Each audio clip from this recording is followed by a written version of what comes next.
সম্মানিত বন্ধুরা, আজকে আমি এই জুয়েল সাহেবের বাড়িতে আসলাম, কারণ আমার যে সমস্যাটা এই সমস্যাটা সমাধানের করার জন্য এবং বোঝার জন্য। কারণ প্রায় সময় আসি তাড়াতাড়ি আরও আইসি, আপনারা ভিডিও পাইছেন।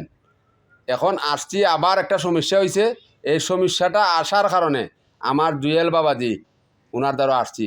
আপনারাও যদি কোনো সমস্যা থাকে সমাধানের জন্য এবং পরামর্শের জন্য উনার কাছে আসবেন, উনি কিছু বলবেন। আমার বাবা যে অনেক জায়গা গেছেন, মানে কন্টেন্ট মনিটাইজেশন সেট আপ পাওয়ার পরে কিন্তু এটা সেট আপটা দেওয়া যেতেছে না, ফেয়ারওয়ার্ডও হইতেছে না, সেট আপটা হইতেছে না। এই জন্য আইসুন, আমি যতটুকু পারি চেষ্টা করবো ওনার এটা সমাধানের জন্য। আরুন ভাই কথা কো। আসসালামু আলাইকুম। আমিও আইছি জুয়েল ভাইয়ের সাথে। জুয়েল ভাই অনেক ভালো মনের মানুষ। আমার ফেসটা দেখাই নিমু, এমনি আমার কোনো সমস্যা নাই, এরপর থাকতে পারে বাইরে দেখাইতাম আইছি।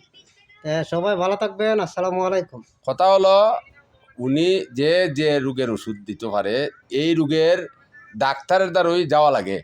কারণ আমরা যদি আমরা শরীরের সমস্যা হয়, যদি আমার ডায়াবেটিস হয় তাহলে ডায়াবেটিসের ডাক্তারের দ্বারা যাইতেইব, যদি জ্বর হয় জ্বরের ডাক্তারের দ্বারা যাইতেইব, যদি পেটে ব্যথা হয় পেটে ব্যথা যার যে ডাক্তার এই ডাক্তারের দ্বারা যাইতেইব, যদি হাড় ভাঙ্গা হয় হাড়ের ডাক্তারের দ্বারা যাইতেইব।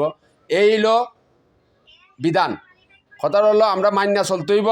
মান্যা যদি চলি না, আমরা এই সফলতার দিকে আমরা যাইতে পারবো না, সমাধানও হইব না। ধন্যবাদ আপনাদেরকে।